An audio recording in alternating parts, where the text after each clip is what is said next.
Warning, do not listen to this podcast if hearing about freedom and liberty is not legal for you in your community. And if so, you should immediately move to a hipper community.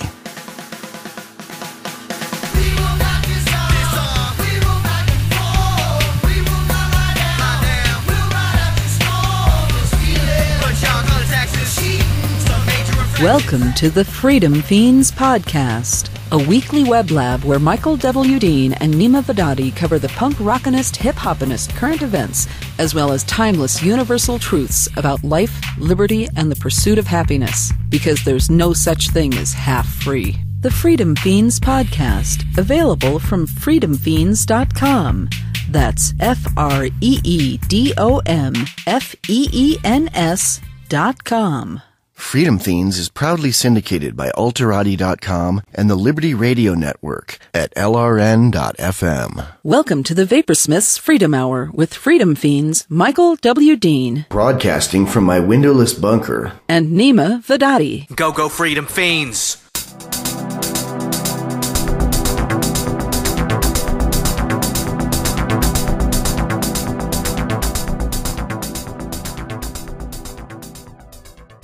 Rolling. What's up, Michael Dean? I've been up all night. I've been sitting in this, my butt stuck to this chair. I've been sitting here podcasting Liberty for 12 hours. Nice, man. Freedom Marathon.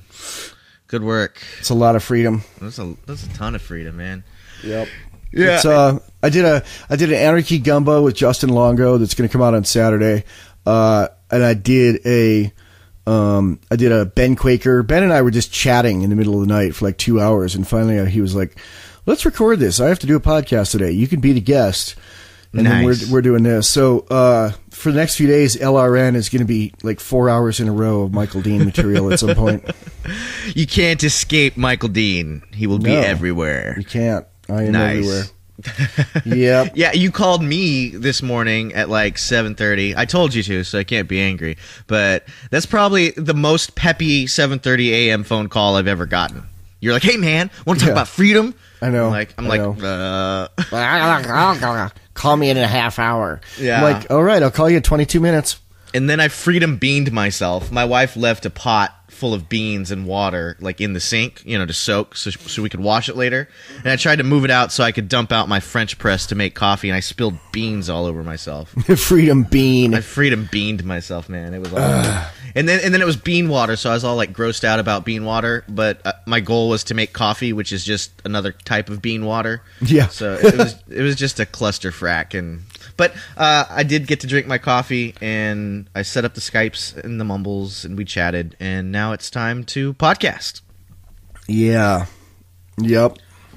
Yeah. So I've been listening to like different freedom media lately, and pseudo freedom media, and listening to minarchists here and there. And what's pseudo freedom media? I don't know. Minarchists, Ron Paul people, small government people, constitutionalists.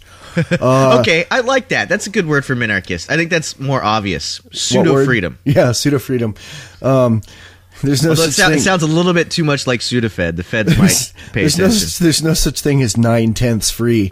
And I listen to these people and I'm like, no, damn it, you're wrong. You can't fix government with government. And I'm just so disgusted by them. And then I'm thinking, like, I was like that for the first 10 or 15 Freedom Fiends episodes. Yeah. You'd be like, we live in the real world, Neema.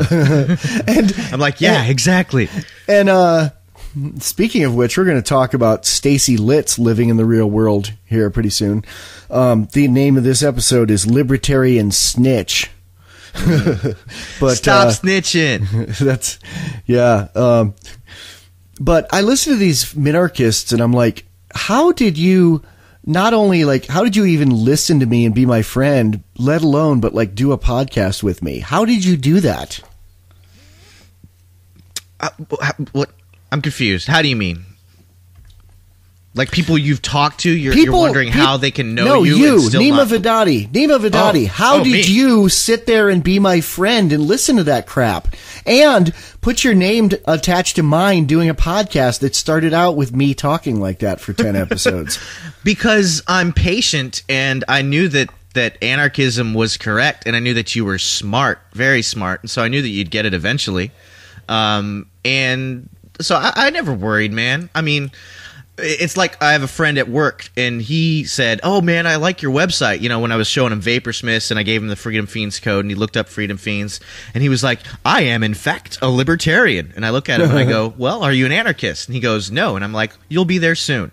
You know, it's that thing that you say. You know, smart Democrats become Republicans. I don't know if that's part of the chain. Well, it usually starts from Democrat or Republican. Most people are one or the other. Right. So smart statist becomes libertarian.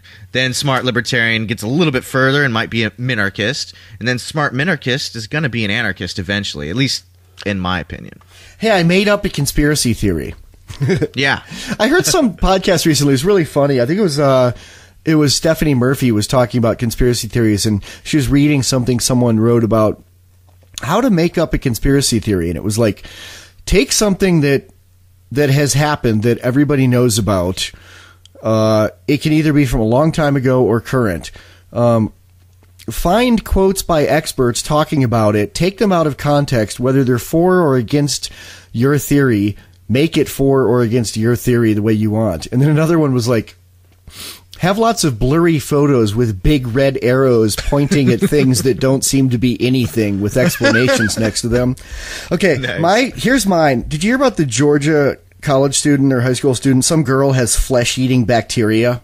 Oh, is that out again? No, I didn't hear the recent thing. Well, there is one. It's all over the news. And she's like getting better. And like the CDC or somebody like from the government identified it. And I was like, the conspiracy theory to make up would be that the government gave her this disease so they could draw attention to them fixing it and making it better. I don't think that's true, but I wouldn't be surprised if that happened. And I think that'd be a great conspiracy theory.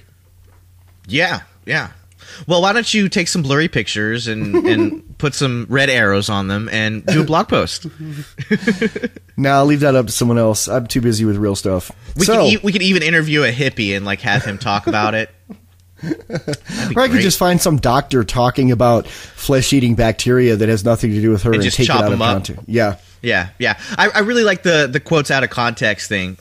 Reminds me of like making music from samples. Yeah. Like you could take a sample that's in a completely different key and tempo and, you know, morph it into what you need. And it's like, yeah, it came from that song, but it has nothing to do with the musical ideas of the person who wrote that. Well, one of the best examples I can think of that we talked about before was in the 70s or 80s, whenever the Falkland Islands War was. I think the 80s. That band Crass did this cut up of Ronald Reagan speeches and Margaret Thatcher speeches and made it sound like a phone call between the two of them. Oh, yeah. Like planning to scud some missiles of their own to like make it look like something else happened, and released it to the media anonymously.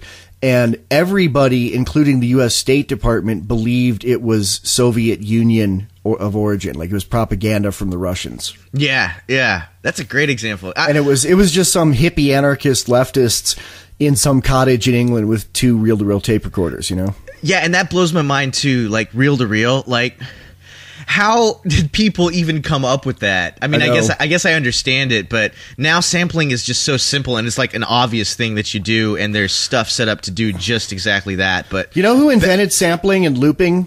Or one of the first people to get attention with it? My favorite historical example would probably be Brian Eno. Way before that. William S. Burroughs, the writer, he did it. Oh. He did it with text, and they did some experiments with a friend of his named Brian Geisen, where they did it with tape and looped them. And that was nice. like 1960 or something, or 58. Okay, and that was one of the. It's the first example I know of tapes being used in loops in a musical fashion. Okay, sweet. And then wasn't there, I mean, the first samplers actually played the notes from little loops of magnetic tape, right? Mellotron, wasn't it called? Yeah, no, that was a keyboard that used samples. The first time I saw someone do sampling, it was with a piece of rack mount equipment, and I couldn't understand what he was doing. It was like voodoo. It was like, you know, a box like 2 feet by half a foot by 2 feet. Jesus, that's huge. It just had a bunch of buttons on it, and he took my music from a cassette and like took chunks of it and looped them and sampled them by pressing buttons on this thing. I don't know how he did it, but it. Okay. You know, so you're not sure if there was like little tapes in there? No, it was computer memory. Tape? It was digital, and it didn't have much storage. I mean, it could store like 8 banks of like 16 seconds each or something like that, and that was the total of it. And it cost like $5,000. Wow. Yeah, well, we've come a long way, but we have also come a long way from our topic, which I don't remember what it was. Well, moving right along, the Don't Tread on meme people are making some Freedom Fiends and Guns and Weed, The Road to Freedom silver dime trading cards, which is very cool. Oh, yeah, I did see that. That's completely sick. So the concept is it's just like a plastic card with the silver coin in it. But it's like a commemorative casing of Freedom Fiends? Yeah, I think they went to like, coin stores and bought those in bulk. I mean, I think I've seen those in coin stores. Yeah. It's like a little wallet size, like Mylar plastic, you iron them together kind of thing that holds one coin. And they put a pre-64 dime in there, a U.S. dime that's actually made of silver that's worth money. They're worth like, $2 or $3 each. Sweet. And people use them as currencies. I mean, like, I save them, I collect them, trade them with my friends, but they're just coins. Did you have your junk silver literally there with you to jiggle, or is that fake change? That's it? Nice. I never leave home. It's always at my side. I got my gun and my silver and my cats and my wife. You carry your 30 pieces of silver just in case you need to sell Jesus out. Sell Jesus out, yeah. Yeah, but these people come up with this really great idea. It's basically like dimes in cards that have liberty, really nice graphics of different liberty mottos and symbols and organizations on them. Mm-hmm. And they print them and they sell them. And they sell them for, I don't know, like $4 each, like maybe $1 more than the silver in them was worth or something like that. And they're really nice. And they approached us and asked us to make art for them. And he sent us a template and I made it and sent it to them. And they're going to be out tonight or tomorrow. I will link the hell out of them and we will pimp the hell out of them. They'll be trading them at PorkFest. And there are vendors at PorkFest that take these cards as currency. Right. Now, is this the same folks who do the, like the little bits of silver laminated in plastic that advertise with Ben Stone, or these completely different this is people? them. The same people. Yeah. Okay. Score. I don't know if they have a bad Quaker one. They should. Yeah, they should. Because he looks like someone that would be on money, doesn't he? He does, yeah. I mean, he's got that giant long beard. He looks like a philosopher. He looks like Lysander Spooner. I think. I was going to say that, but I didn't want to go there. Well, he should. Well, he's just so humble that if he heard himself compared to Lysander Spooner, he'd say, "Oh no." Actually, there's a picture on his website. I saved the image of it. One of these is not like the other, and it's like Lysander Spooner. No, but he has an image that's a photo of him, and the file name is like Lysander Quaker or something like that. So he's not humble, man. That guy likes to beat people up. He's a menace to society. All right, fair enough. I was trying to build him up. He's the fighting Quaker. The fighting Quaker. Yeah. Okay, fair enough. I'm trying to grow out my beard like that too. He doesn't like to beat people up, but he's been in a lot of fights. I mean, we were talking on the podcast on my thing with him, and I was like, man, I haven't been in a fist fight since I was 14, and he said, I haven't been in a fist fight since I was 48. Really? He's been in a fist fight recently. Past few years, yeah. Yeah, I guess I haven't been in a fist fight since I was in middle school, man. So yeah, about the same age you said, 14. Hey, I got a plan how to get the fiends out, and I'm going to mention this in the next few episodes. In every city in America that has cable TV, there's a thing called public access television. It's required by the FCC and mandated by the government that any cable system has to allow members of the community to come in and go on one of their channels and talk for free. So, and I've had a public access show before in LA. You don't have to go into the studio and do it. You can bring it on DVD and give it to them. And sometimes they have a waiting list. Sometimes they don't. It's usually on like channel 2 or 3. And most of the time, if they don't have enough slots to fill it, they usually have like government access TV, it's called. And they just have like the community calendar of all the tax eater projects that you could go use in your community.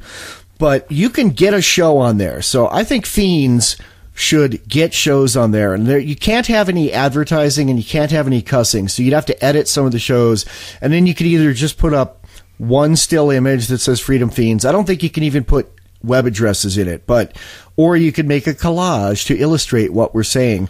Or one of those cheesy flash or PowerPoint looking things that are on the government access channels.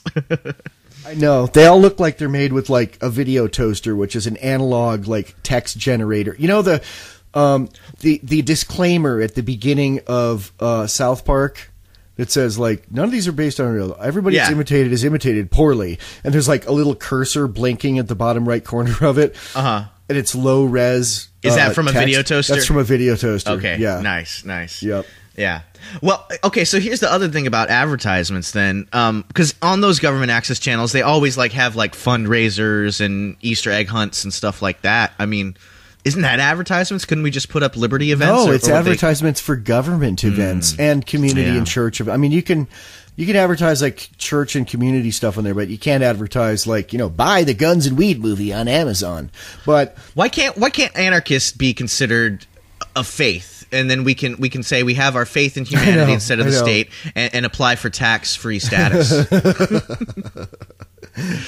That'd be a great idea. Just be an anarchist and you don't have to pay taxes because we're technically the government a church. Doesn't have many loopholes like that, but there is this loophole. And I say it's a loophole because I really think the government looks at free speech and the First Amendment as a loophole. But it's some deal that was made in like 1970 between, I don't know, Nixon and the FCC or something. And it's like literally if there's cable television in your town, and there's cable television everywhere now, they have to let you on. Yeah. And you have to read their rules. You may have to go to an orientation meeting, but they cannot censor you.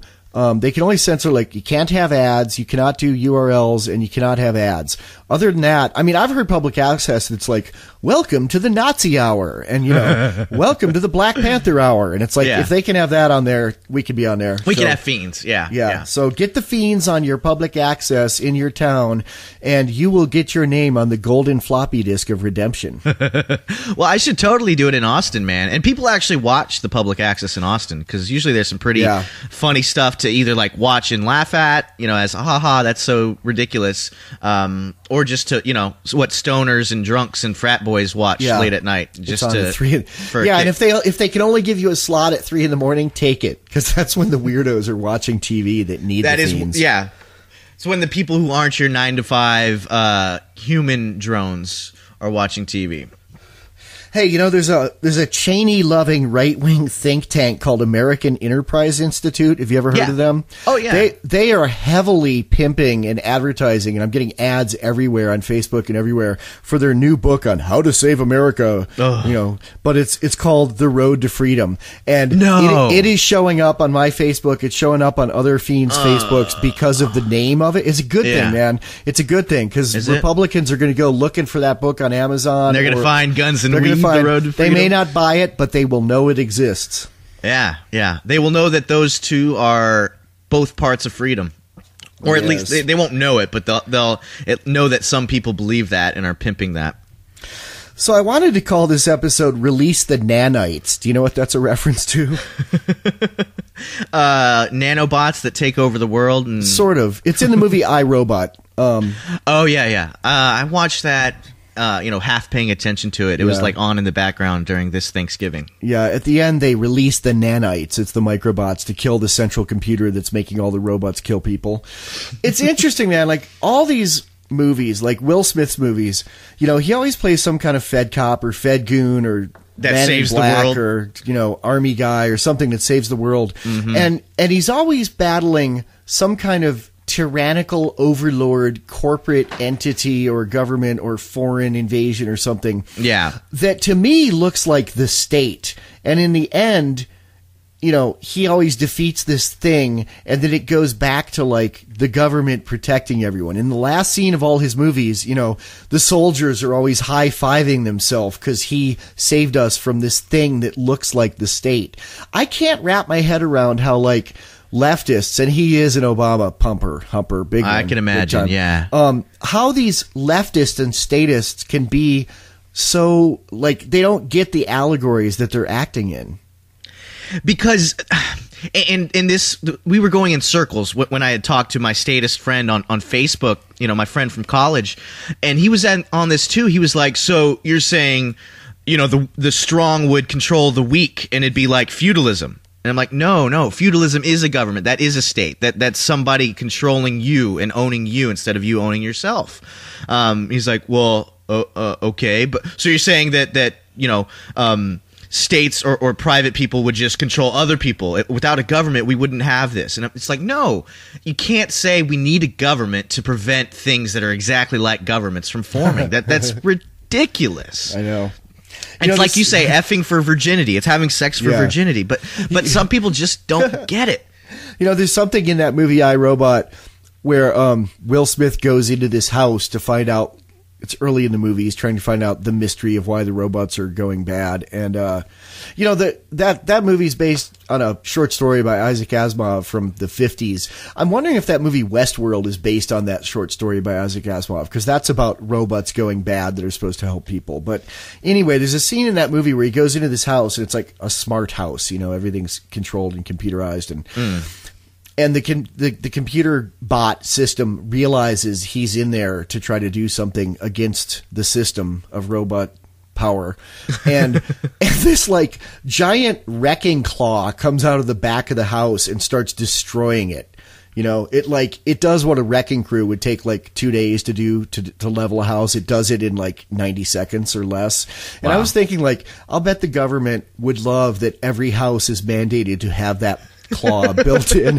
Replace the Fourth Amendment with just we don't even need to drone you. Just every house has a self-destruct level to the ground button claw in it. Oh, you're right. Oh man, that's chilling. Yeah, they wouldn't even need flying robots. I know. They just roboticize your house. Have it implode on you whenever you talk about freedom. It'd be, mandated under some kind of safety of, if there's a criminal in your house occupying your house while you're on vacation. Yeah. It's for your own safety. It's okay. It's okay. You don't have to worry. We would never use it against you. Wink, wink. So if the U.S. military replaces the soldiers with drones like we know they're doing, what are they going to do to stir patriotism when there's no more soldiers coming home wounded or going off to war? Are people going to get all like weepy, support our troops about some geeks eating Cheetos in front of a video game screen in an air-conditioned office in Nevada? Support our geeks. Probably, man. And that'd be a way to get the geeks on board too. Because, geeks give respect for dudes who are really good at like gaming and stuff and aren't noobs, anti-noobs. I don't know. What's the opposite of a noob in geek speak? A master. I don't know. A master. I don't know either. But yeah, okay. Maybe. But yeah, did you see Popular Mechanics did an article recently on the big push to make robots more autonomous and more ubiquitous on the battlefield? Man, and of course, it's from a positive bent too. It talks about how think about all the money saved on fuel and protecting soldiers and the wear and tear on the soldiers. It'll be a great thing. Did these geeks learn nothing from Terminator 2? Well, they do mention that a little bit, and I didn't get to the graphs about that, but I read like the first half of the article, and there was no graphs and pie charts about the low percentage of robots that freak out and start killing their masters. That's my bad. By graph, I mean that's J speak for paragraph, because we're so cool like that. It's actually book editor speak. I've heard that a lot while working with editors. I hate editors. I hate editors too, man. That's like editors. I don't mind like proofreaders. They help, but I don't like editors. All have a little bit of gatekeeper in them. There you go, and I guess that's the distinction, books, man. Yeah, even in tech books, it's like it reminds me of like The Simpsons, where Lisa's in class and starts asking pointed questions, and the teacher presses this silent alarm button on the side of her desk. It's called the independent thought alarm. There you go. That's editors, man. And Ben and I came up with a good name. He's been running our Central Scrutinizer ad at the end of all his episodes. Yeah, I've heard that. He really likes that. We decided the Central Scrutinizer is what we're going to call that spy facility in Utah that the government's building. Oh, there you go. Yeah, that's genius. Thank you. I'm on, man. I'm so manic today. It's great. It's wonderful. I can tell. Yeah. Yeah. I gotta go ahead and make another cup of coffee to keep up with you. Let's save the file, and you can do that. All right. I'm gonna go kiss my wife too. All right. I yelled at her this morning about the bean water, so I got to make amends. Kiss your wife for me, man. All right. Hi, I'm Neema Vedadi from the Freedom Fiends Podcast, and I'm excited about Vaporsmith's electronic cigarettes. I dig the taste, and I dig the freedom to vape anywhere the nanny staters would wet their pants if I smoked. Vaporsmiths.com is run by a liberty-loving entrepreneur, not some subsidized tax eater conglomerate. I'm Michael Dean of the Freedom Fiends, and I love Vaporsmiths. I smoked 3 packs of tobacco cigarettes a day for decades, but now I'm only using Vaporsmiths. I love the flavors, I don't smell like smoke, and I save money, so I have more to spend on ammo and treats for my kitties. Available in 4 strengths and 10 delicious flavors. Reds, classics, Turkish, menthol, strawberry, cherry, vanilla, coffee, minty mint, and cloves. Go to Vaporsmiths.com. Use coupon code FREEDOMFIEND to get 25% off your order. This is a limited time offer. Vaporsmiths at Vaporsmiths.com. What does freedom mean? Tune in to LRN.FM to find out. LRN.FM is the Liberty Radio Network, a collection of live talk radio and podcasts, all coming from a principled pro-liberty perspective. LRN.FM show hosts aren't left, right, or conspiracy kooks. You can tune in 24/7 to LRN.FM via your phone, computer, satellite, and more. Listen free anytime at LRN.FM. That's LRN.FM. Since time began, tyrants have taken aim at personal liberties. Now there's a movie that aims back. The government has no more right to tell us what to put in our bodies than they have to take our guns or tell us what books we can read. 6 drug police were eaten by bears while raiding a marijuana farm. On your knees, you dirty hippie! Jesus. On your knees! What's the problem, officer? Today, many cops who enforce pot laws do so only because it provides them with cushy jobs, good benefits, and a chance to push people around. I was an undercover narcotics officer. The drug war is nothing but a farce. The Second Amendment says you gotta keep you and your gat intact. Guns and Weed, The Road to Freedom. A film by Michael W. Dean and Neema Vedadi. DVD available now at gunsandweed.com or on Amazon. That's gunsandweed.com. Makes the perfect gift. Remember, that's gunsandweed.com. Rolink. Okay, we'll Rolink. Yeah. Knives. All my friends on Facebook, stop sending me apps. I don't like them. I don't use them. They bug me. And stop sending me invitations to see your band 2,000 miles away from where I live. Well, is there like a select all thing when you're sending out invitations? No, and there's actually this... there's that thing called Social Fixer that does a lot to correct problems with Facebook. Yeah. But there's another one, I forget what it's called, but it's even better. But Facebook is like blocking it because it allows you to completely change the way Facebook. I think it makes, I think you can block ads with it. It's like, they don't want you having control over their system. Well, I got that Social Fixer thing, and the only reason I really did it was to track people who unfriended me or left. But there's a discrepancy between it and what Facebook says. Like, it says I've got 3 less friends than Facebook says I have. So I don't know if it's just behind or something's wrong with Social Fixer. That's probably just a caching issue. I mean, how many friends do you have? 498, I think. Yeah, that's like a 1%. That's just a caching thing, database issue. So which is having the caching issue? Is it Social Fixer or is it Facebook? It's you, man, if you care that much about 1% of how many Facebook friends you have. I don't. So. Release the Nanites. The Nanites. Yeah, scary robots and all that. You should be very afraid. So, Stacy Litz, Liberty Snitch. Oh, man, yeah, and I just became aware of this morning. It made me more upset than spilling bean water all over myself. Yeah, it's I found out about it late. I found out about it because I was asking somebody to do something that isn't even illegal, and they're like, "Oh, I can't do that. I don't want to get Stacy Litz." And I'm like, "What?" That's a verb already, and I don't even know who the person is. They didn't say that, but yeah, it should be a verb. Stacy Litz is a libertarian activist in Philadelphia who is really well known there and very active, and she's good personal friends with people who are friends of mine in real life. And she, first of all, she's a left libertarian, whatever that is. But I'm not. What is that? I don't know, man. I don't know. But you know, she was someone who was like good for the cause. She was involved with what is it? Let's see, Students for Liberty, Drexel Student Liberty Front, Center for a Stateless Society, and other activist outlets. She's been to PorkFest. Lots of people know her, trust her.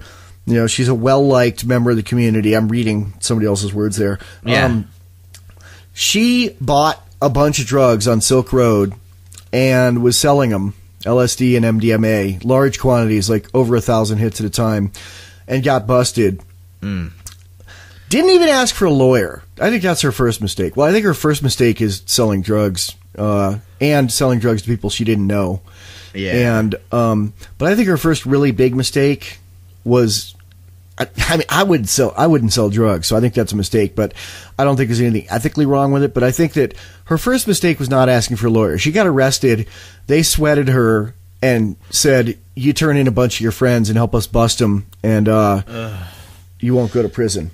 And that was my cats hissing at each That's other. the definition of snitching. Like, rappers have whole songs and even albums dedicated to not snitching on people when the police catch you for selling drugs. You just shut your mouth and, I guess, take your time, or, you know, I'd leave the country. start with get a lawyer. Yeah, some libertarian did a post about what her options were, and she had options, you know, from take the time, do the time, to take a plea deal, you know, without narking anyone out. Just, you know, they were basically charging her with 13 felonies and, you know, threatening her with 30 years in prison. And in those kind of situations, they say, well, jury trial and 30 years in prison if you lose, or 8 years in prison if you just fess up and save us the trouble. Which a lot of people say, never take the plea, never take the plea. But that could never take the plea kind of makes sense, you know, when you're arrested for like chalking on the sidewalk. But never take a plea doesn't necessarily make sense when you're facing federal time, because the feds don't. Well, it's easy to say never take the plea when you're not the one making the decision. Right. Yeah.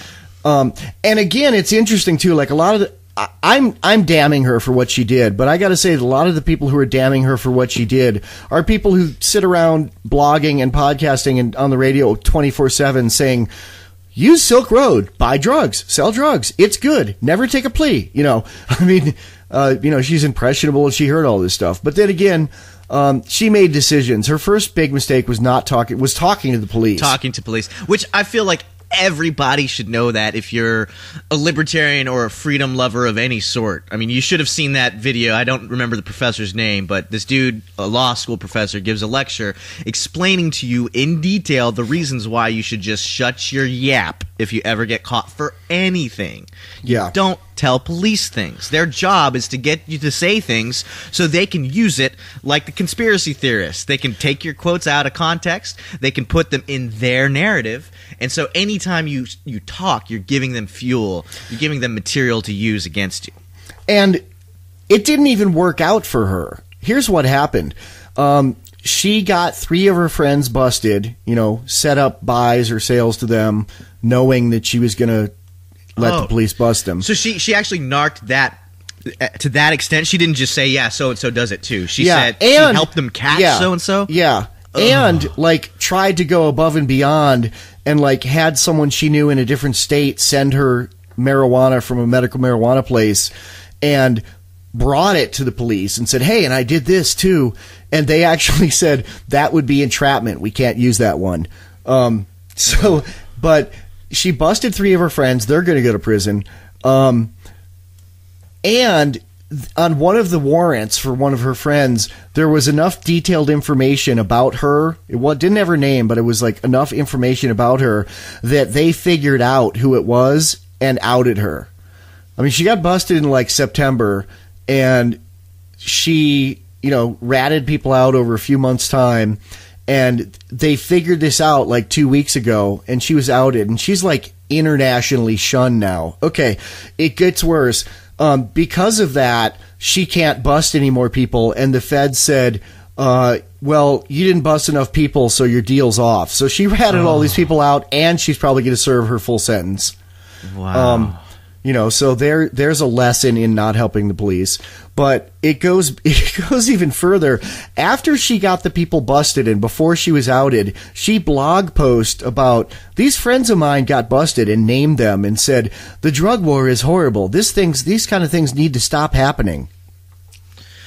Yeah, well, I mean, I do fault her for flipping and turning state's witness, so to speak. But, I mean, she did do it under duress. I mean, the drug war is the root cause of it.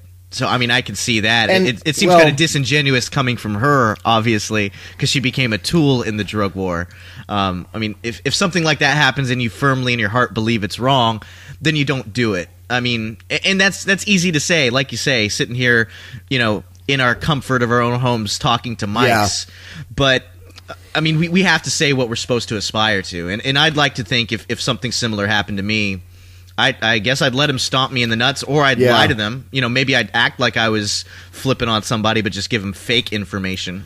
Well, that's what a lot of people have said, but that doesn't work. Giving them bunk information doesn't help you, Yeah, but it makes them stop stomping your nuts momentarily. I mean, momentarily. I guess they might go stomp your nuts later, but no. At least your nuts get a rest. Most of what happens is people take plea deals. Most people, a lot of people won't turn people in, and they don't, and the lawyer doesn't tell them to, and they take a plea deal. They're like, okay, it could be a jury trial, and you're going to get 30 years, or you take the 6-year plea. Well, isn't that usually part of the plea deal, is you have to inform on somebody?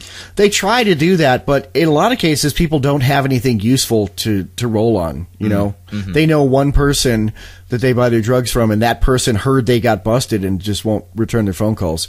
Right, right. I know from reading the paper what happens with these things. And the thing is, the feds do not go after a case unless they're 99.9% sure they can win. State DAs will. State DAs will try anything, and a lot of times you can avoid the plea and take the jury trial and sometimes get off. But the feds don't take those cases. They don't bother with them. Right. They want the low-hanging fruit, of course. Yeah. Well, here's the other thing. I've always wondered, and again, I'm sitting in the comfort of my home talking on a microphone, but, I always feel like, how come people don't just fight these in court, but from the this law is illegitimate? I mean, I've heard it happening a few times. Like, I think there was a medical marijuana guy who's done it before. It doesn't work because of the jury. Almost all the time. I mean, think about Larkin Rose.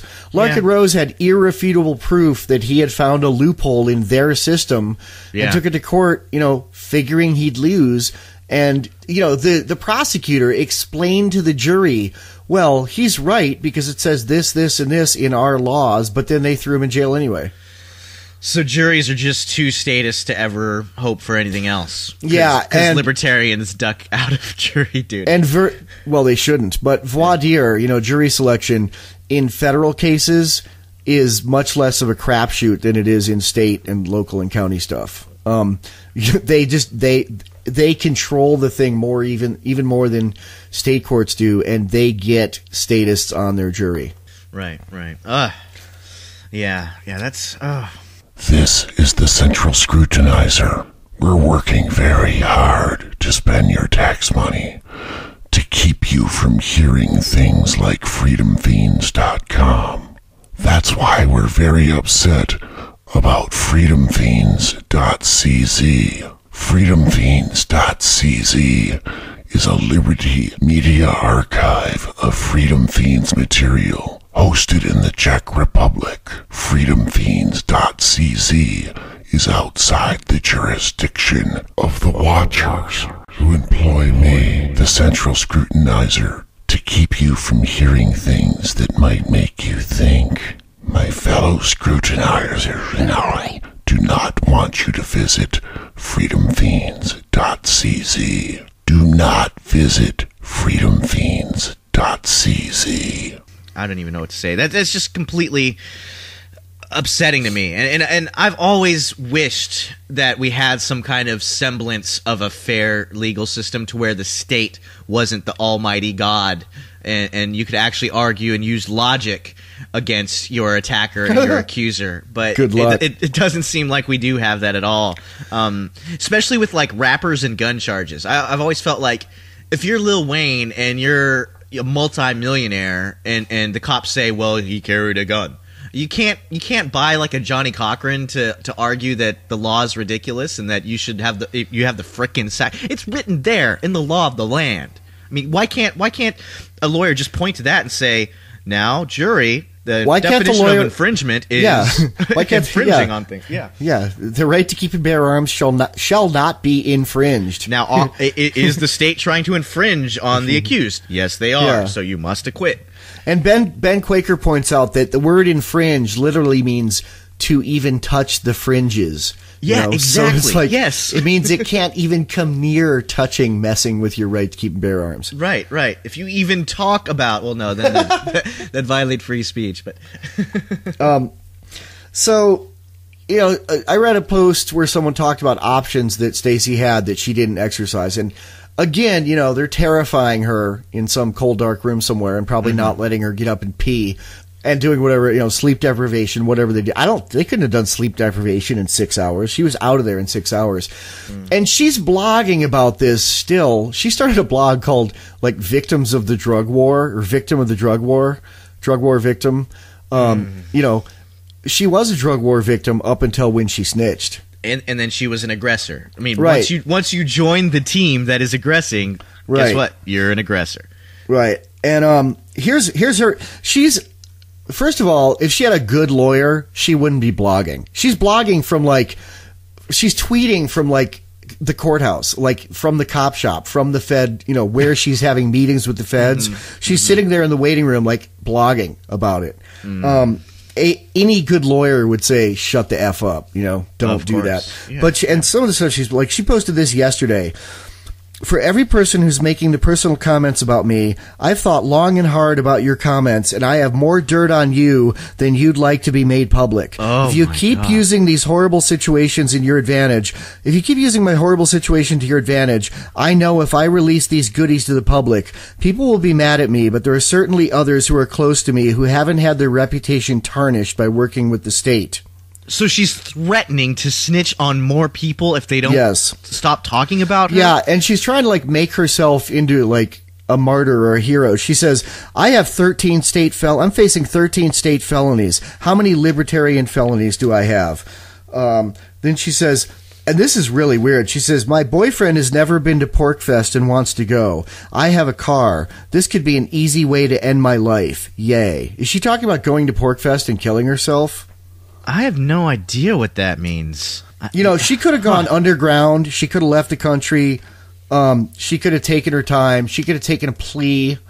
Anything but snitching on people, man. And, Claire Wolf, being unrepentant about it and trying to set up that martyr status. And that's anti the definition of martyr. I mean, a martyr sits there and takes the aggression and shows nonviolently that I am the victim. I mean, what did Jesus do? He let the state kill him. Yeah, and that's the definition of a martyr. And even if you can find it in your heart to go, okay, she was under pressure, she did this stuff, and she's not repentant about it, and she's threatening to out more people for calling her names on the internet. It sounds like. So Claire Wolf skewered her, which I loved. I mean, I didn't expect anything other from Claire Wolf. George Donnelly had a softer takeaway. He said, given enough pressure, even the most militant of us can cave under state pressure. For example, if I had to choose between my son being in the hands of a social worker or snitching on a friend, I can assure you I would seriously consider snitching on you, which doesn't really endear me to George Donnelly or make me want to tell him anything. That's probably not a good thing to say publicly either, because then if the Fed ever do want him, all they have to do is have the state kidnap his kid. I know. I would never be in a situation where they could threaten me with that unless one of two things happened. One is they sneak in my house and plan a bunch of stuff, because there's three things that liberty activists always get arrested for: tax evasion, drugs, and illegal guns. I pay my taxes, I grit my teeth, and I pay my taxes. All my guns are legal. I moved to California so my guns, so I could have real guns. I do not have any full auto weapons. I could get a permit and have one, but I think they're just a waste. What is it Boston says? They turn money turn money ammo into noise. Debt. Yeah. Semi-autos turn ammo into skill. Full autos turn money into noise. That's it. Money into noise. So I don't even want legally owned full autos. I don't have any full autos. I don't have any illegal guns, and I don't do drugs. So like, if they're going to get me on one of those three things, they're going to have to sneak in my house, and I've got cameras in my house that upload to places on the internet they couldn't get to by the time I got home, so I'd know. The other thing that could put me in a situation like that is if things that are currently legal become illegal, I'd have some serious choices to make. If Obama gets a second term and decides to unconstitutionally pass a law that infringes to the point of saying anybody that owns this gun, this gun, this gun, or this gun has to register it federally, I'd have to make some serious choices. Yeah. I'm not there yet. I'm not going to think about it. But my fantasy is always, other than arguing against it in court, which I guess we've roundly decided against it being very effective in the real world. My kind of other go-to is thinking that I'd just run. And that's probably not good to say on the air either, but I feel like if the state's oppressing me that bad, maybe just expatriate. Go somewhere where they can't find me. But then, of course, there's the worry of them saying I'm some kind of terrorist and droning me. I mean, my name would make that pretty easy for them. Well, there's also the fantasy a lot of people have of if they cross that line and require federal, it's time to use the guns. And it's like, man, Ben Quaker's podcast yesterday so roundly refutes the possibility of that being effective in any way. It's not, yeah. Which actually came from something that Mark from Free Talk Live said on my Anarchy Gumbo interview with him, which was, I asked him about guns. I asked everybody about guns and everybody about sex on that podcast pretty much. And about guns, he said, I'm not really much of a gun guy.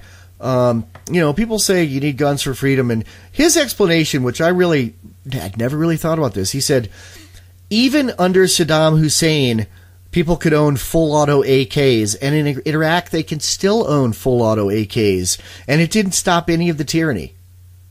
And interesting, the equivalent of the Second Amendment in Iraq does not say, you have the right to keep and bear arms. It does not say you can carry a sidearm. It says, and this is their gun law, it says the male head of every household can own one full auto AK-47. That's their right to keep and bear arms. I don't even know if you could have like a snubby there. It might be illegal to have a revolver or a pistol, but every male adult head of a household can own a submachine gun or a full auto AK-47. Nice. That's a good point.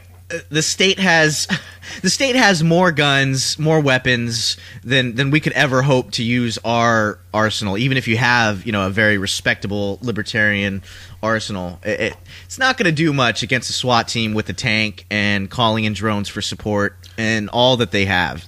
I think we've passed that point technologically where we can say, well, we just have to be better marksmen or braver than the oppressor. That's not the case. It's what point I passed last night, which is why I was up all night, and usually Ben Quaker's podcasts calm me, but last night Ben Quaker's podcast upset me so much I had to call Ben Quaker in the middle of the night and make him calm me down. Like calling mommy? Yeah. Ben, but Ben, I'm having nightmares. I can't sleep, Ben. Can I sleep with you? I can't wait to hear the podcast I did with him. I was just being my usual self, and a couple times he was like, wow, I think I've lost some of my regular listeners with that one. So I basically, there's different lines you cross of realization and internalizing things. And, one that happened some months ago was me going from the last bastion of clinging to some minarchy to full on anarchy. Mm-hmm. The revelation I had last night and internalized was the free speech is a much more important right to me than the right to keep and bear arms. And that is heresy to a lot of people I know, liberty people. Yeah. I like guns. I like having them. I think they keep muggers at bay, or could if I need to. But they don't keep the government at bay. And free speech does. Free speech can. Free speech is our only hope, Well, I guess guns can keep some government away sometimes, or at least give you the chance to die on your feet instead of your knees. I mean, yeah. And maybe that was more true in the past than now, now that they do have tanks and drones. But I mean, they've had tanks since like 1900. Man. Okay, fair enough. But back in Nazi Germany, there were some Jewish communities that, before they were disarmed, or once they knew what the game was, didn't disarm and fought back. And yeah, I guess they all died. But and Brad Pitt made a movie about them. Oh, did he? But I mean, I guess yeah, I would rather die shooting a few Fed goons, or I guess not in this case. But if I was being oppressed in some way, I would rather die shooting at my oppressors than being thrown into a concentration camp and dying slowly and painfully. Okay. Boy, did you just get droned from what you said? I think he corrected it, but you were talking in a historical context. Planning to drone me. You were talking about in World War II, not now. I'm talking about theoretically. I mean, this is not. There you go. It's a word game. There you go. But I mean, isn't there something to be said for that? And the other thing is, in some kind of, and this is all theoretical, in some kind of post-apocalyptic collapse, or when the crap hits the fan, as they say, or the zombie apocalypse, as the lefties like to fantasize about, I think it's important to have guns for just basic survival as well, against, if there are more muggers, or if you need to hunt to live. I think guns are really important, but you're probably right about the fact that, we can't fight the government with our guns. Their guns are too big and too many. Check out the Anarchy Gumbo podcast. Michael W. Dean of the Freedom Fiends cooks up a very special blend of liberty, guns, sex, rock and roll, drugs, and thriving in spite of the state in an increasingly worrying world. All with a rotating cast of nifty guests who are also up in the middle of the night. The Anarchy Gumbo podcast, a tasty stew of freedom and fun. Subscribe at kittyfeet.com. That's KITTYFEET.com. Have you been looking for a safe, scenic, and inspiring place to live free? We chose Wyoming. Wyoming is the home of Free State Wyoming and the personal choice of Boston Tea Party, as well as the setting of his book, Moulin l'Abbé. Bring the family and stop by for the 2012 Free State Wyoming Jamboree for 4 days of camping, shooting, and barbecue. There'll be trading, hiking, a raffle, and plenty of activities for the kids. Admission is free for those under 18. Entrance and 4 days camping is $15. It's only $15 more for the barbecue and beer on Saturday. Visit freestatewyoming.org. There's even a 1-day handgun course led by Boston. The handgun course is extra. The Jamboree is June 28th through July 1st in the beautiful Black Hills of Wyoming. Join us to explore our favorite area of the country and see if our choice might become your choice. That's freestatewyoming.org. See you there. Are you one of the 12% of Americans who still approves of our government? Then we need your help to force the other 88% into compliance. When you're not busy spying on your neighbors or squinting at everyone, tell anyone who will listen why more government is a good thing. You'll get a warm and fuzzy feeling demanding more taxes and arguing in favor of gun control while militarizing our police, because folks just aren't smart enough to handle real freedom. That is so square.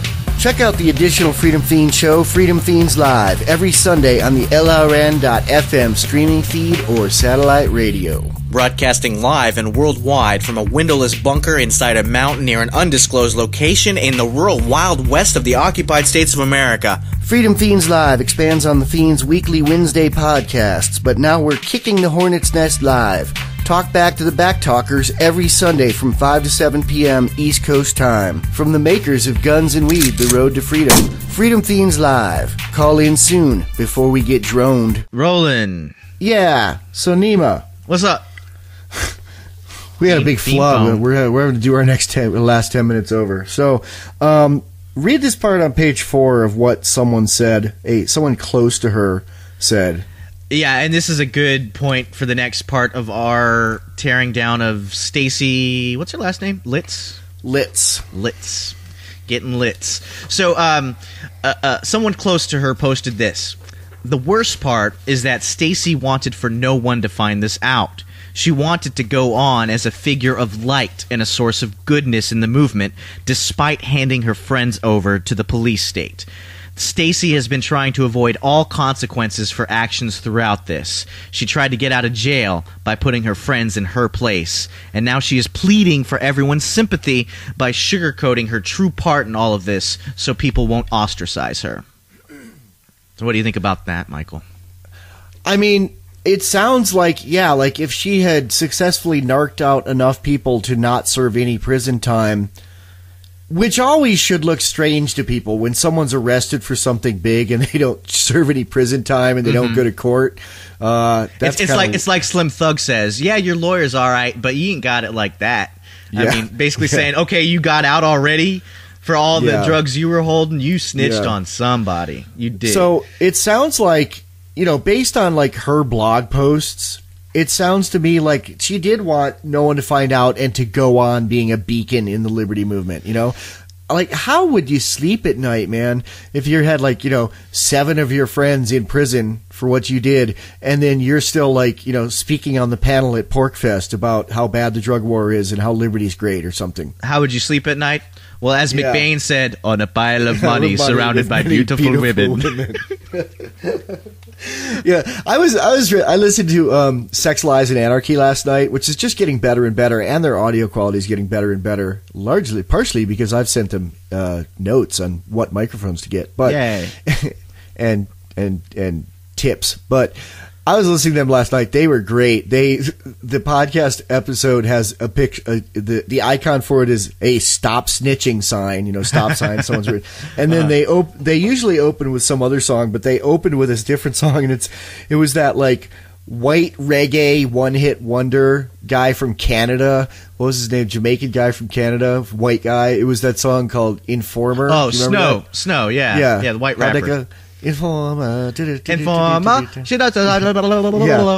You lick me bum bum now. I always thought he was saying you lick my bum bum. I don't know what he says though. Yeah, which was about someone who narked on him and he did a year in jail or something. So they played that song and then they just skewered this lady. I mean, I'm actually, for everything we've said about Stacy Litz, I'm not sympathetic for her. I guess I feel sorry for her for not for what I don't know. I'm just not out and out 100% gonna say she's fucking horrible and should burn in hell. I'm just kind of I guess I'm kind of looking at it academically. Well, she portrays an example. It's not a good example. It's not a source of goodness like she wanted to be. So she's not a good example. She's a cautionary example. She's a cautionary tale. Yeah. There you go. I thought it was really funny, man. The girls on Sex, Lies, and Anarchy, they talked about how she'd gone to PorkFest before. And one of them was like, do you think she'll come to PorkFest this year? Maybe she could do a panel. And the other one's like, on what? And someone said, on being a bitch. Nice. But yeah, I mean, I definitely see where the commenters coming from here, because Stacy, preaches, I'm assuming, non-aggression. I've never heard her stuff, but if she claims to be a libertarian, it goes back to that L. Neil Smith, then, you have to hold the non-aggression principle as sacrosanct. And she violated it when she snitched on these people. She told the state, hey, stop pointing the guns at me. Go point them at so-and-so. Knowing that the government would go, state would go. It was interesting because I've seen a blog post by her from months ago, or longer, of where she was bitching about Obamacare and how it's like an initiation of aggression, and these people, want it just because they don't have health care and they don't care that the government has to go point guns at strangers to help them get health care. And I'm thinking she was far worse. She wanted the government to point guns at her friends to help her situation in life. That's worse than someone with a kid with a terminal illness saying Obama should pay for my kid's chemo. I can sort of understand that. Well, because the kid with cancer probably doesn't understand the gun in the room, so to speak. He doesn't know where the government gets its money. Some people are under the fantasy that the government can actually create wealth and money, and so those people in their own minds, they don't believe they're aggressing. But Stacy, she must have known what the non-aggression principle was. She must have internalized it and tried to follow that in her life, or at least she said she did. If that's what she was preaching, but she was. So you're more culpable when you know what the consequences are and when you know it's wrong. I mean, the person who's mentally disabled and kills somebody when they were playing, a wrestling game is not as culpable as somebody who cold-bloodedly murdered somebody, right? Yeah, I mean, I think she's more culpable than, like, some kid in the hood that, lives for survival that doesn't have an ethic code of the non-aggression principle. Well, the kid in the hood has an ethical code of not snitching. I mean, that's the code, there right? You go. There I mean, you go. And that's so pervasive in hip-hop culture and in the underground drug trade is you never snitch. That's apparently worse. People do, because the feds keep offering it and people keep getting off on snitching. Yeah, you're right, and maybe that's why it's talked I like the about so much. Boondocks thing where he says, like, despite espousing a stop snitching mentality, he snitched on himself. It's got like some guy on like an MTV hip hop show bragging about stuff he's done. The cops run out and pull him away in cuffs on stage. Well, there's also that Stink Meaner's friends from the retirement home that start going on a killing spree afterwards, and they attack Grandpa, and then in the end the cops save the day, and even though Riley is prevented from being killed, he's like, man, who called the cops? I know, There's some snitches in this neighborhood. I know. Yeah. So, she could have continued, theoretically, to, I guess, be listened to. Or Let's get rid of her. We talked way too much about her. I want to talk about snitching and informants in a bigger sense. All Are right. you cool with that? Totally. I didn't mean to interrupt you. It just seemed dramatic. So, but it seemed dramatic. It was all for the sake of the show. So Claire Wolfe posted this PDF of a scan of a letter that's from like the 90s of some, I don't know if it was libertarian, but some like freedom-oriented people's lawyer guy who snitched on somebody, and somebody has the letter that he sent the cops, and it's got like his name, his address, everything. Read this letter. You don't need to read all that. Just read his name and read the letter. Should we say his name or? Sure, man. And you can read this thing's public. I'm sure that people have probably finished their sentence now from whatever, Go ahead and read this. This is from Robert C. Black in 1996, a letter he wrote to the Seattle Police Department Narcotics Division. Definition of being a narc here. Yeah. And man, this just drips with snitch. So see, this is an example of what not to do and how much we should hate this Robert Black guy. Fine. We want to take Ben Stone's thing into consideration here. I'm not going to judge people, but I'll judge the action. This was a horrible action here. I'll judge the people here. By Robert C. Black. He says, "Dear sirs, I am writing to inform you of a drug laboratory I learned of during a recent visit to Seattle." Don't read the people's name in it. Even though this is public, just read it without the names. Yeah, you're right. I'll redact those. It is located in the apartment of blank blank and blank blank blank blank. I won't read the address either. Something something east. The number is, if I recall, number blank blank. Gives the apartment number and doesn't even get it straight. He says, if I recall. So this could have been the cops knocking down somebody's door who wasn't really theirs. Yeah. Sorry, that was an aside. Okay, next paragraph. The blank blanks are addicted to opium, which they consume as tea and by smoking. In a few hours on February 10th or 11th, I saw blank blank drink several quarts of the tea, and his wife smaller amounts. He also took Dexedrine and Ritalin several times. Ooh. They have a vacuum pump and other drug manufacturing tech. Blank blank told me he was working out a way to manufacture heroin from Sudafed. That blank blank is chemically impossible, but okay, go on. Fair enough, but this is a snitch, and all the snitch needs to do is snitch, and that's wrong. Doesn't matter if you get it right or wrong. So, blank blank is the author of the book.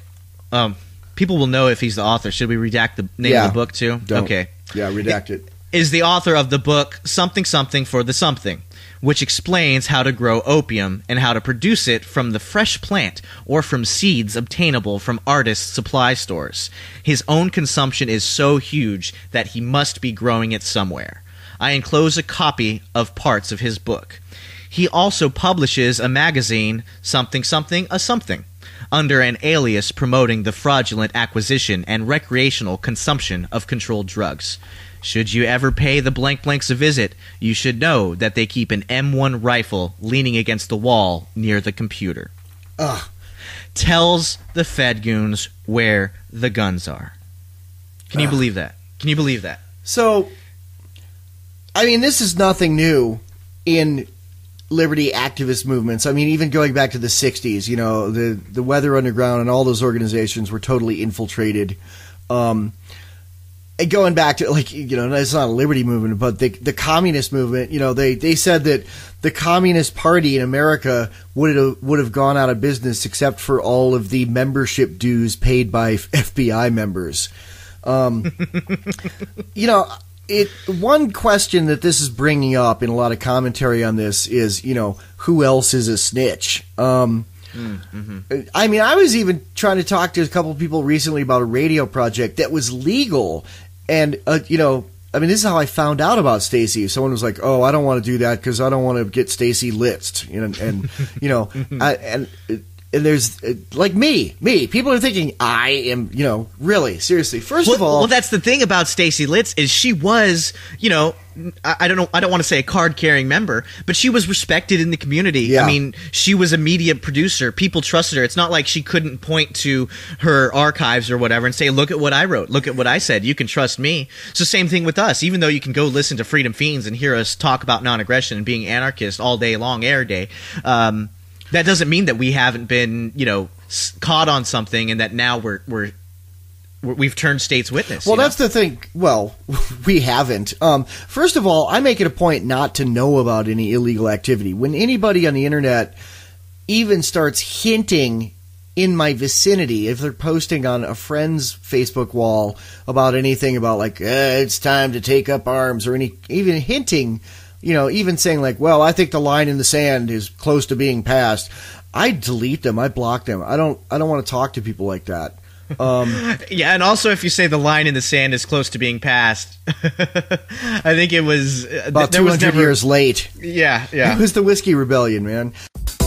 You can subscribe to Freedom Fiends via the RSS link on the top right of any page. It's orange and marked follow. Or you can subscribe via email at the subscribe by email link at the top of the right sidebar on any page. It's a little bit below the search field. You'll need to respond to a one-time confirmation email, but after that, you will only receive an email each time a new episode posts. The Freedom Fiends respect your privacy. We will not spam you and will not sell, rent, or share your email address. And you are free to unsubscribe at any time. But anytime I hear anything like that, even in passing, I just say, you know, I've got too many other fake friends on the internet. I don't need this one. And, you know, I either think it's someone who's legitimately into something illegal that I don't want to be associated with, or it's an agent provocateur. It's the FBI. Yeah. Either it's, you know, someone who's been arrested and turned and trying to do what Stacy did, or it's some guy sitting in the Central Scrutinizer building in Utah typing crap to see what they can pull in their honeypot into their web, you know? Yeah. Although I kind of feel like agents provocateur, what they tend to do is they'll pursue you a little bit more than that. I kind of feel like at least all the cases you see with these little dumbest kid in the room brown kids that get caught up in these fake terrorist plots, you know, the government will usually try to soup them up for a long time. Yeah, like, they say no, and finally they're like, okay. Yeah, they're like, okay, well, what if we give you $10,000? And then they're like, maybe. What if we give you $25,000 to say you hate America and you're going to die for Allah? All I got to do is say it. Well, you also have to hold this bomb. Yeah. I mean, so I guess I feel like Fed goons, but maybe they have a double-pronged approach. I mean, those are only the cases we tend to hear about, you know, blasting Here's in the what media. I think, too. Like, I don't even think Stacy was targeted because she's a liberty activist. Yeah. I think she was targeted because she was selling drugs on, you know, I think maybe the Silk Road was the connection. Like, that's something the government's trying to go after heavily. Yeah. But they didn't even find, Well, that was the other question I had. Was did they track her through Silk Road, or was it just that she was selling such big quantities? She sold to an undercover cop. It was like a friend of a friend of a friend. And, that was another mistake. I mean, people that deal drugs that are smart and do it for a long time don't sell to someone they just met that's a third-hand friend, Yeah. But I also think that now that this has happened and there's all this stirring in the pot on the internet of all us libertarians commenting on it, I think it might open up to the feds targeting activists more, especially with people like George Donnelly saying, "Yeah, I'd rat my friends out in a second if you took my kid hostage." Yeah, and in that sense, it has a chilling effect too. I mean, it has a chilling effect of like literally people, that project you were working on. People didn't want to work on that project because they didn't want to get Stacy Litz. Yeah, and it was like it was like text on the internet, man, like what everyone's doing all day, any day. But I just wanted to kind of like push the envelope a little bit more and needed some help with it. And some people who are fiends who normally jump at stuff like that were like, "No, man, I can't do that." Yeah. Like three people in one day, really the thing is, like, if they did want to infiltrate the liberty movement, that's how they'd have to do it. I mean, they'd have to get us to not trust each other. Well, and also they'd have to, if they wanted to, they'd have to turn somebody. Like, the government could not produce the Freedom Fiends. The government would have to have the Freedom Fiends existing outside the government and then hold a gun to the Freedom Fiend's head and try to get it to do its bidding, which wouldn't happen, but it might happen with other people. George Donnelly said he'd do it. And again, anybody who wants could call me a theorist, because I haven't been in this situation. Right. I spent one night in jail and I wasn't arrested. It was the drunk tank like 27 years ago. And it was something for my memoirs, literally. It went into my first novel. So it didn't harm me very much. But right. I've never been taken in a cold dark room and told, you're facing 30 years in prison. What do you want to do to help us? I don't know what I do, but I also don't do anything that would get me to 30 years in prison. So I guess I can, you could call me people could call me a theorist for not having walked in her shoes, but I'm pretty sure I wouldn't do that, man. Yeah. Well, it's hard too, because I can sort of see where some anarchists or libertarians are coming from, where they're like, you know what, man, all I preach all day is that the government or the state is illegitimate. It's ridiculous for them to tell me what to do, so I'm just going to ignore them and not follow any of the state's rules. So it's such a hard state's rules, man. Well, I know, and it's such a hard thing to do, though. I feel like when you're an anarchist, because like you said with paying your taxes, you have to grit your teeth. It physically hurts you because of the cognitive dissonance. You're like, I'm doing these things that I believe in my heart to be wrong and that I'm being forced to do. I'm being the slave that I preach about, telling people to stop being a slave. And though I'm not a slave mentally, I'm still following these orders. And I can see how there's that not disconnect, but that tension there with people. So, I mean, I can understand why Stacy Litz was trying to sell drugs. It's a profitable thing, and she doesn't have any moral qualms about it, and she knows in her heart that she's just filling a market niche. And of course, so to say, we have to just prevent ourselves from ever doing anything wrong. Yeah, you're right, because we don't want to get knocked.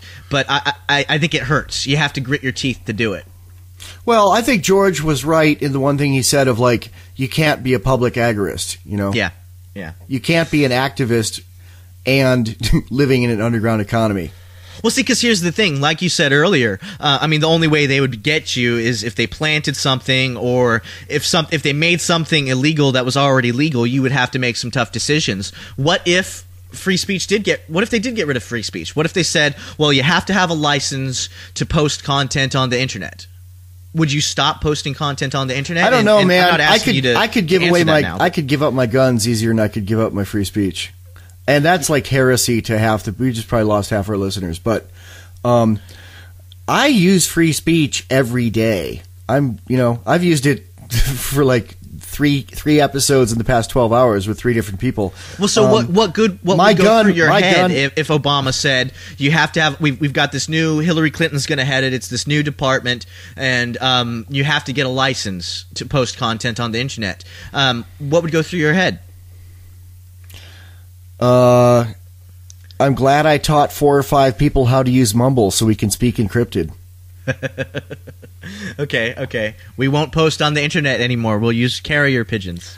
I don't know, man. That's a tougher question than what would you do if they put you in a room and told you to rat out your friends. I can consistently say I wouldn't rat out my friends, but what would I do? I suppose you would, and this is my theory, just based on how I know you. I suppose you would try to get the license and then try to push the boundaries push the boundaries within the system. Yeah. Really? Boy, you're calling me a statist there. Or you're calling me a Boy Scout or something. I'm not calling you a statist. I mean, that's what you preach is you have to follow the rules because you don't want to get knocked. And And again, I'm not saying that's what I'm telling people to do. I'm saying that's what I do. Yeah, exactly. Yeah, exactly. Yeah, I don't know, man. I really can't see it being that cut and dry of an overnight announcement. I just think they're going to boil the frog more. I think it's going to be like I really think the chilling effect is the main enforcement with a lot of this stuff. I think because it's horizontal. That's how they do it. I'm seeing this with the Stacy Litz thing. It's like I'm one of the most peace-loving, non-violent people I know, and like some of my friends won't talk to me about stuff now because they're worried that everyone's a snitch. Yeah. I don't know, man. Free speech. I think what they do is, they're already kind of doing it in a way, is I think they would like arrest some bloggers or podcasters for, copyright violation, say, because they used because they used Snow's informant song at the beginning or something like that, which we already have covered. We don't use other people's music because we're musicians. We use our own music. We wouldn't, let's see, I think what they'll also do is, arrest some people, let some people get prosecuted for slander and, push the justice system to let it punish the person. Yeah. To where like, like we said a bunch of crap about Stacy Litz. Maybe the government would help Stacy Litz sue us. I don't know. Mm-hmm. I don't think we slandered her. I think it was all opinion, and I don't think any of it discredited her any more than she's discredited herself. But there's all sorts of ways to do chilling effect on free speech without outlawing free speech. Yeah. And when free speech is outlawed, only outlaws will have free speech. I'll tell you this, I'm going to be the last man standing when free speech is still legal, but they're trying to really make people not want to do it. I'm going to still be doing it. Okay. That's fair enough, I guess. But yeah, I think you're right. And again, the only reason I brought that up so unsubtly is because it was a thought experiment. I wanted to see if it was an extreme, like they just said, First Amendment's canceled, which obviously they wouldn't do that because they never said, Second Amendment's canceled. They just started they started infringing, and people didn't notice. And, they started infringing slowly. A thing that they're doing right now that I'm seeing the government trying to line up is they are trying to eliminate stand your ground laws based on this Zimmerman case. Oh, yeah. There's a big push in certain states and mumblings at the federal level of trying to get rid of that. And it's like, okay, they're like, okay, there's places you could walk around with a gun, with a permit, and we can't get rid of that easily. But what if we could make it so anybody that uses that permit to shoot anybody with their legally carried gun is probably going to go to prison for a long time? That's a big chilling effect, which I think the unintended consequence is just going to be a lot of people firing in self-defense and then not calling the cops. Yeah, exactly. Rolling. So I just want to do what's the opposite of free loot? Tyranny today. I just want to do freedom fixes the rest of this episode, man. I'm just so. Oh, really? I mean, it's. Why, you got some you got to talk about? Well, I had some tyranny. It was to finish the thought from the last cast about the chilling effect and the government doing things incrementally. Yeah. What they also tend to do is you have these things like mandatory minimum sentencing or multiplier things. I forget the legal term for them, but the things that are like, well, if you do something, if you have a gun while you do such and such, or here in Washington State now, in some localities, I'm not sure if it's state or local, but some level there's this thing that if you do something in the service of a gang, you get extra time. So there was a case a while back here in Yakima, I think, or near Yakima, where some 18-year-old kid was the driver in a drive-by, and nobody was hurt in the drive-by. But the 18-year-old kid who was driving got like some extreme sentence, like 25 years or some horribly most of his life kind of sentence. Well, too, a lot of drug crimes, like what Stacy is facing, you'd be better off shooting somebody. You would do less time. There's this woman in Florida who's getting 20 years I was gonna bring that up. for firing a warning shot to scare off her abusive husband. She should have shot him. She would serve less time. I remember this thing in this book, this Abby Hoffman book. It was his follow-up to Steal This Book. It was called Revolution for the Hell of It. And I remember reading in that book when I was like 12, he said, New York State is thinking of passing a law that if you sell any amount of any drug to a minor, it's automatic life in prison. So here's my suggestion. If you're selling pot to a minor and you think he's a cop or a narc, pull out a gun and murder him. You will serve...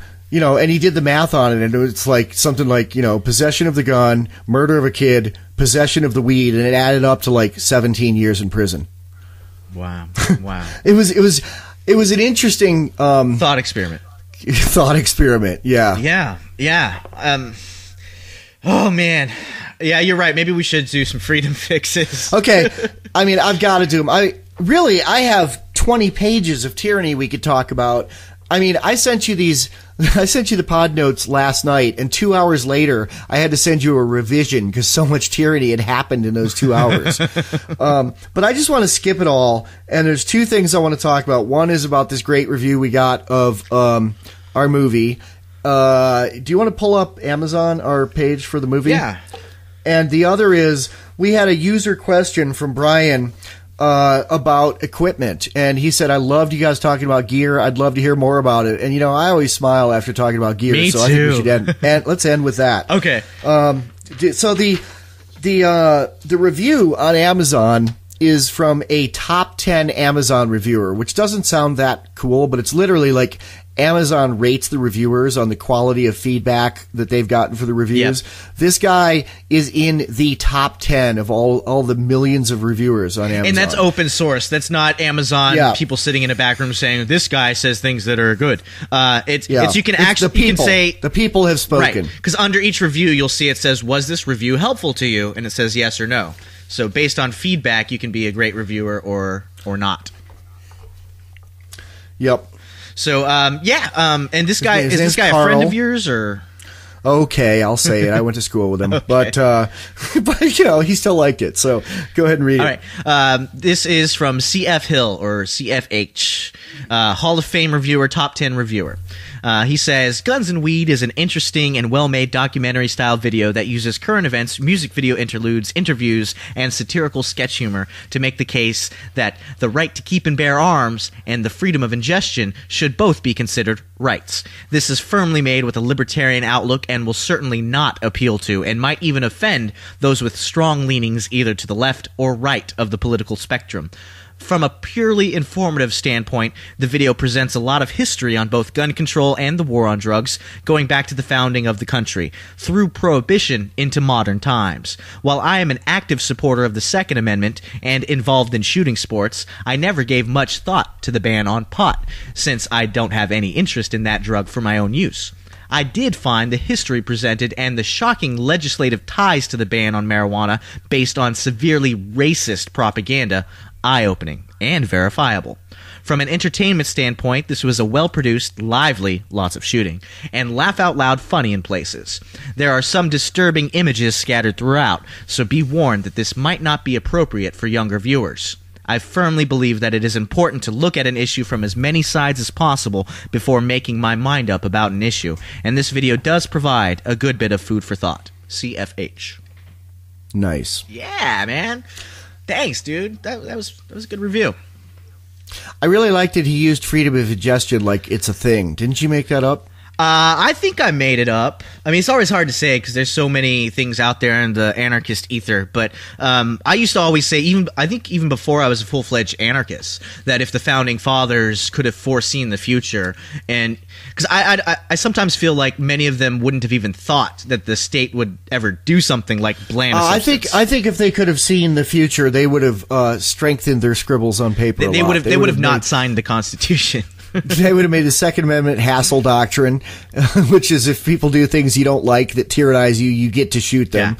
Yeah. Well, I think they would have done something similar to freedom of ingestion, and that's just the term I coined to describe. The government shall not infringe on ingestion of any substance through any orifice of the body, something like that. Because Ron Paul likes to make the point, and I think he gets it from Rothbard, maybe, that we can read things, or maybe it was Mises. Yeah, we can read things, we can hear things. I mean, we have freedom to read any book we want, listen to any music we want. That's just ingesting an idea or a thought or a substance of some sort through other means. So why do we exclude it when it's into your lungs or through your mouth or through your nose or through your veins? Those are just ingesting something through other means. I think Benjamin Franklin would have wanted an amendment that prostitution will always be legal. Well, again, that freedom of ingestion would cover that, right? If a woman wants to accept any man's, if a woman wants to ingest something, she can ingest it. It would also cover trans fats. You couldn't ban them. Things like food, and it would probably eliminate the FDA. So anyway, we've covered that. Let's move on to the really fun part of talking about gear. We had some questions here. Did we have some questions? Okay. Cool. Let's see. Does $30 Music School, that's a book I wrote, cover a lot of recording, mastering, theory, basics, and whatnot, or is it more geared towards a touring band?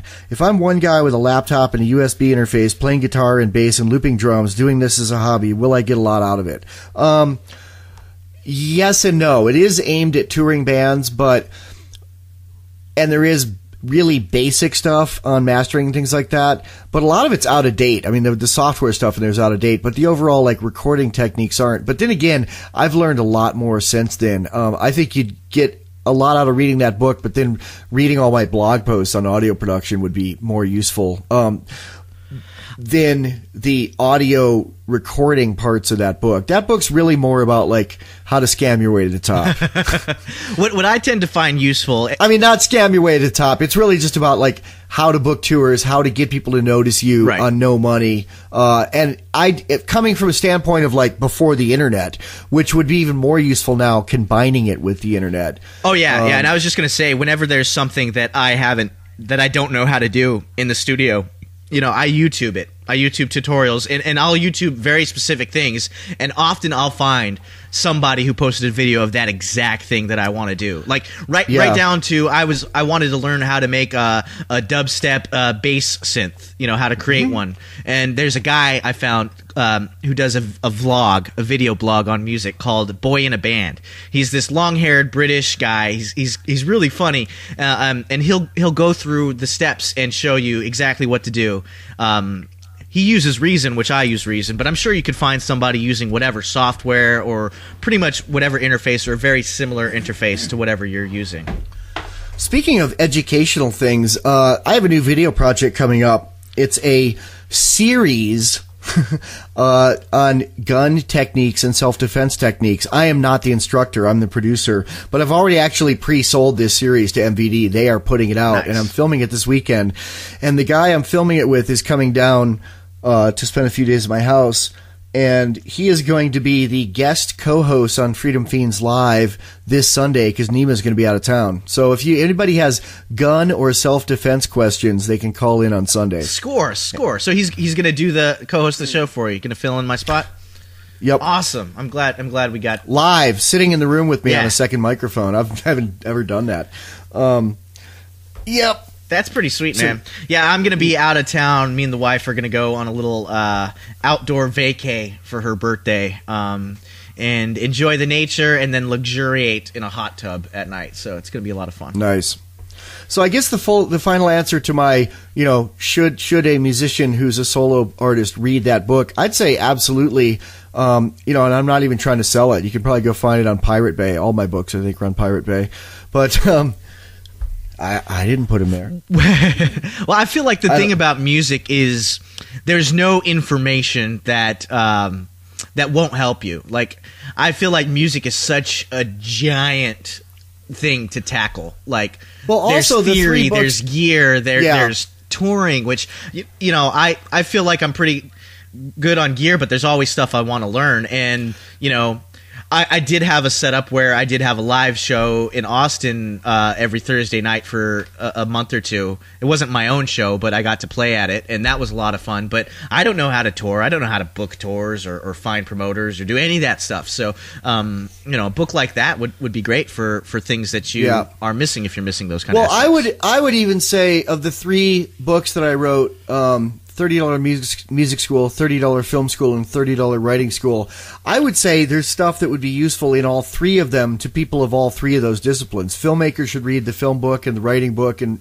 vice versa, all 3 ways, because a lot of it is just me putting all my life experience of how to get your stuff out into the world, make it great, and get people to hear it and see it and want it and share it over and over and over. I mean, those 3 books together are 1,500 pages total.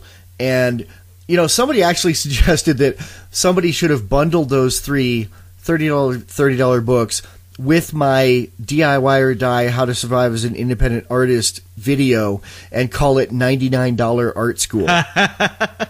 That's a really good idea. Why don't you do that? I don't know. I was too busy talking about freedom, I suppose. So I was arguing with somebody from that publishing company that put those books out the other day on Facebook. She found me and started bitching about, like, me talking about like the government being wrong for stealing money to give to poor people. She said tisk, tisk, tisk, and then went from there. Tisk, tisk, tisk. So that's the kind of people I was dealing with. I hate the publishing industry. I don't want anything to do with it. Yeah. Good point. You're listening to the Freedom Fiends podcast, available from freedomfiends.com. That's FreedomFeens.com.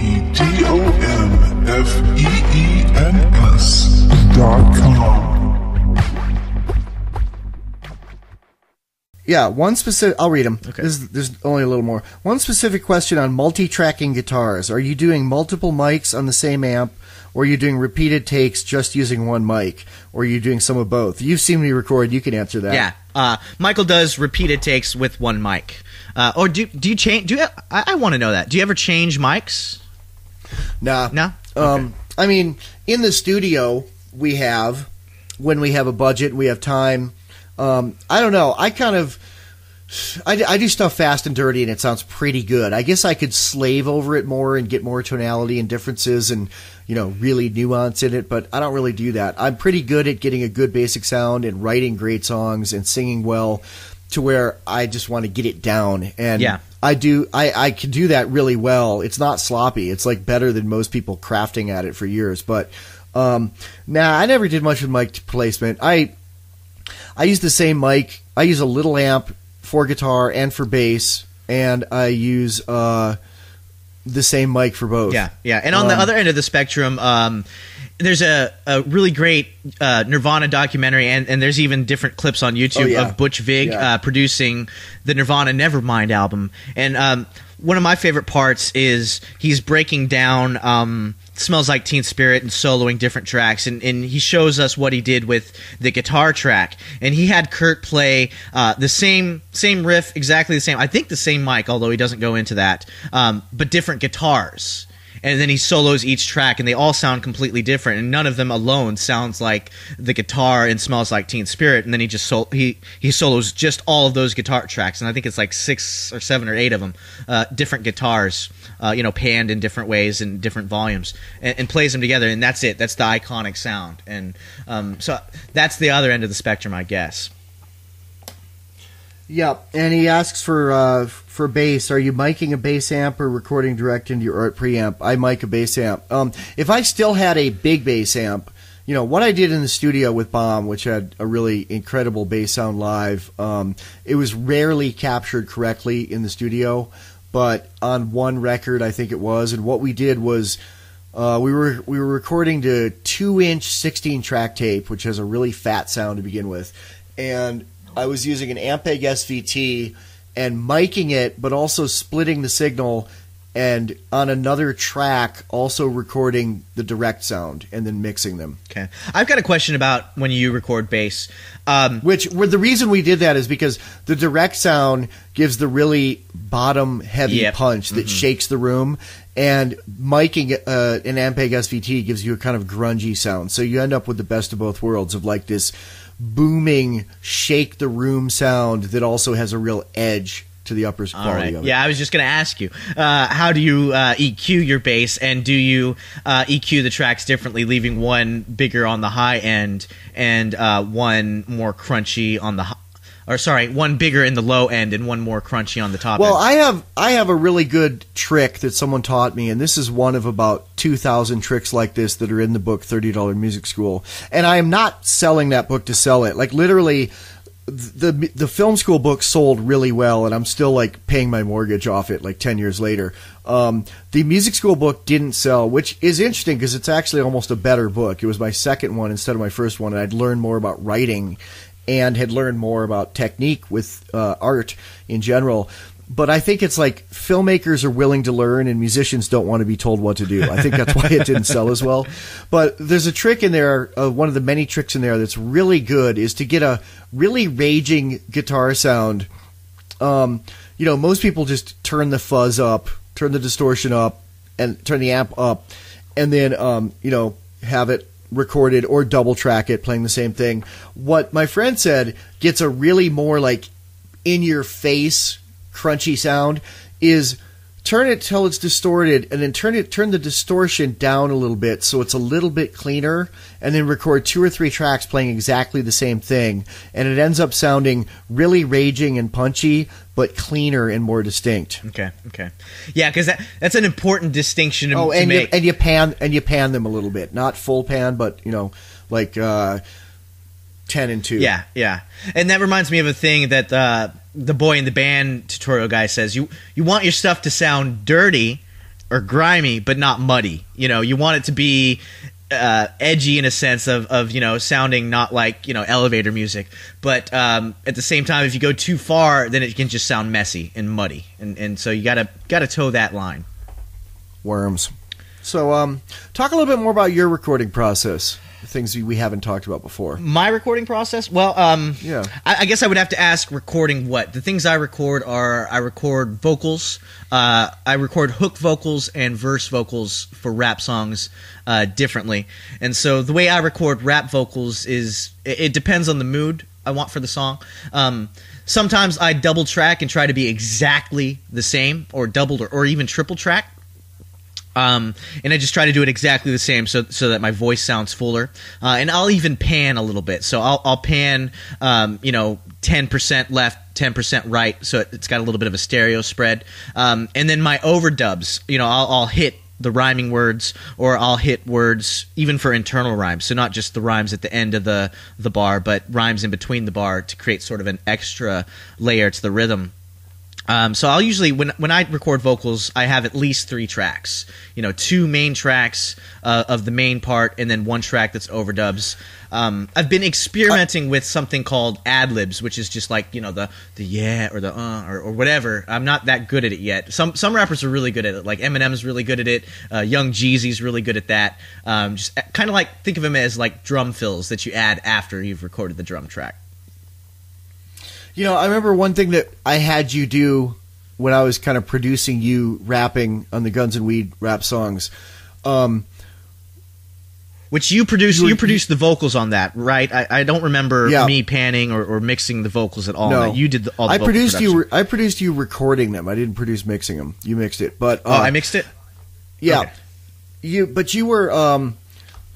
I had you do multiple takes that only we used a single part of each one, so you wouldn't run out of power and out of air by the end of the line. Yeah, punch-ins. Yeah, and I've started doing that more, but not necessarily each line, but maybe each phrase, each 4 bars or each 2 bars. because you run the risk of it sounding disjointed, and I want it to sound all cohesive.